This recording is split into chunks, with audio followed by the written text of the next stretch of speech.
कलिवरकान्तिमिन्दुवदनं भ्रावतं सम्प्रियं शिवश्चाङ्गं मुदारकौस्तुभधरं पीताम्बरं सुन्दरं गोपीनां नयनोत्पलाचिततनो गोपसङ्खावृतं गोविन्दं कळवेणुपादनं परं दिव्याङ्गं भुजङ्गं भजे।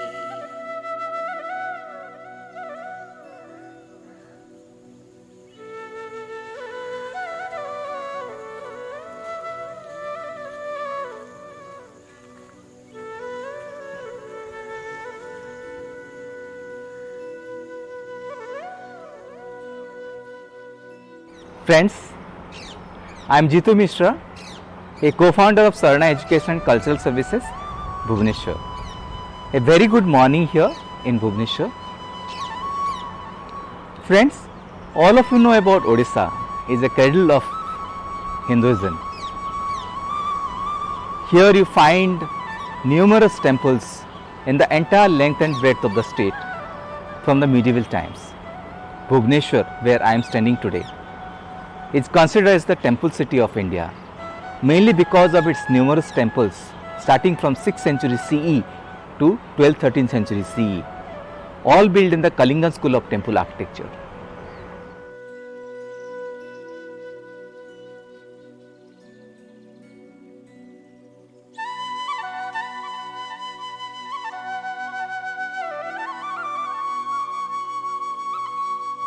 Lingaraj, for example, is the climax of Hindu temple architecture, the Kalinga school of temple architecture, which is located in the heart of Bhubaneswar in the Ekamra Kshetra.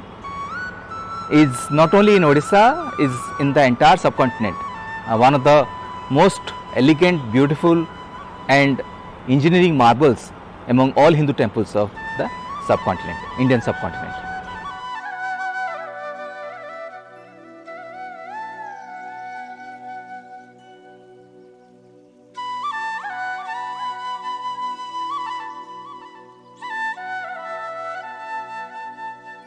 Then you have the UNESCO World Heritage Site of Sun Temple at Konark, which is nothing but a poetry in stone, sheer majesty.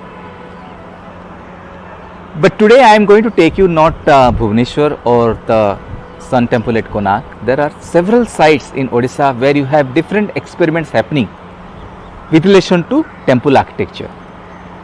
So one of such places is called Gandharadi, which is located on the bank of Sirani Mahanadi in middle Mahanadi Valley in Bodh district.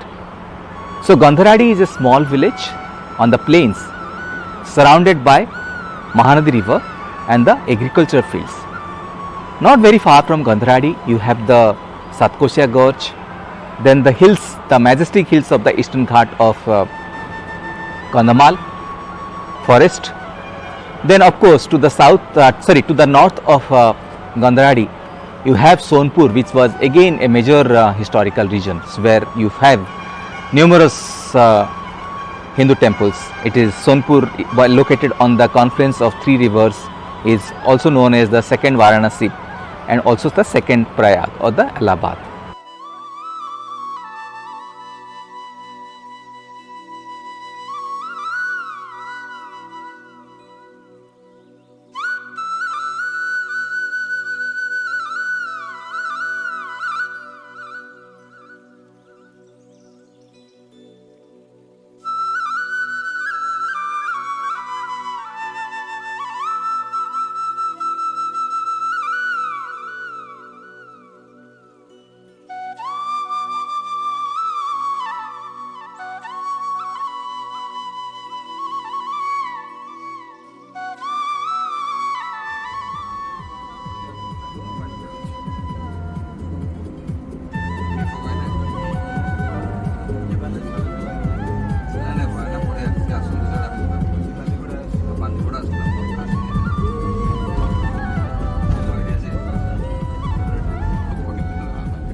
स्यङ्केतदिवातिभूतसुता देवपगामस्तभिः भाडिर्वाणिश्च गलिगरणं जस्यरसीव्यारणं स्वयं सुतावुदौरु सुरगुरुवन्दितां सर्वशिवं शिवं ससिंहो ईशङ्करं पातु माम्.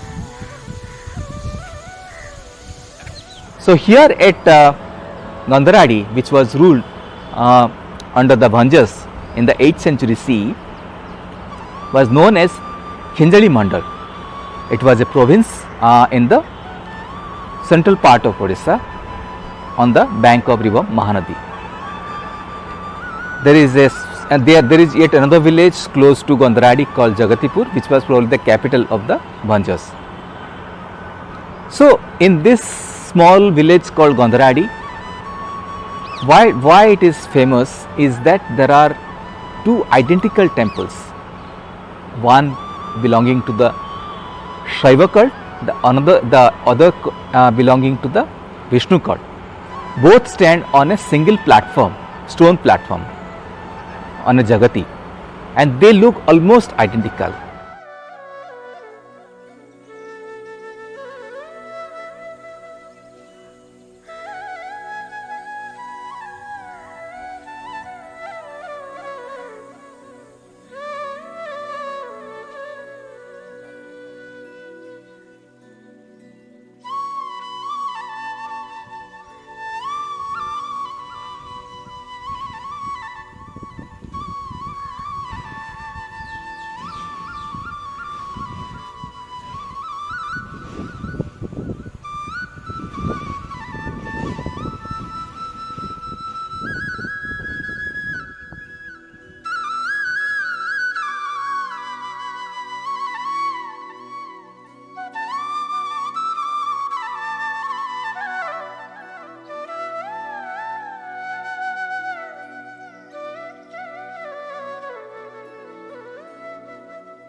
So so these two temples are almost identical.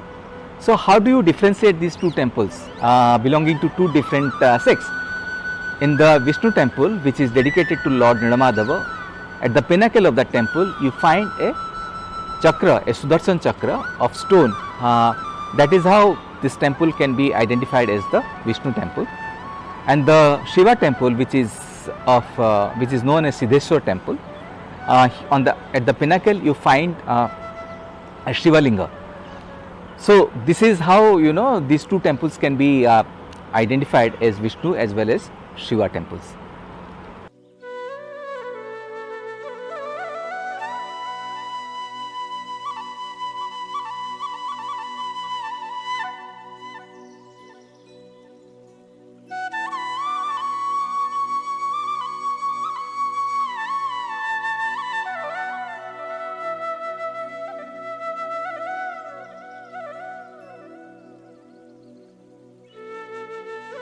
And these temples were built in the 8th century, and the whole of Bodh region, the Gandharadi region, was a historically vibrant region.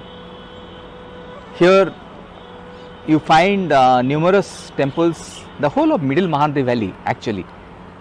There are numerous Hindu temples, tantric peeths, then settlement sites like going back to the early historic time or even Neolithic Chalcolithic periods. The whole of Bodh region, Bodh, Sonpur, this particular region in Odisha was a historically vibrant region starting from Neolithic Chalcolithic period till medieval period.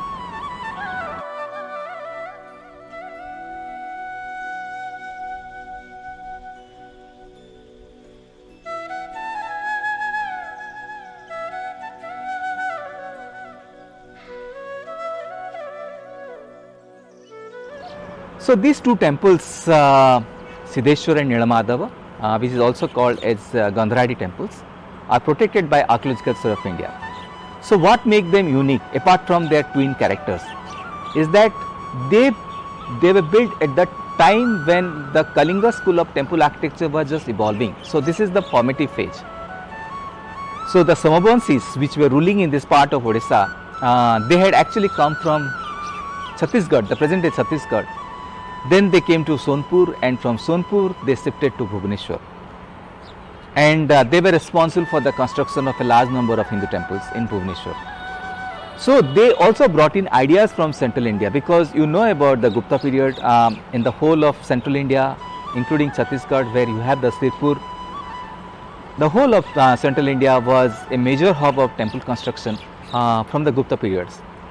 So several elements of Gupta architecture, temple architectures, though they were the formative phase of Indian temple architecture, so they were introduced and beautifully blend with the local style, and these are found at these fusions are found at Gandharadi temples. And from Gandharadi, from the Siddheshwar temple and the Nilabadhav temples at Gandharadi, you start seeing the evolution of Kalingan school of temple architectures, which you find in Bhubaneswar.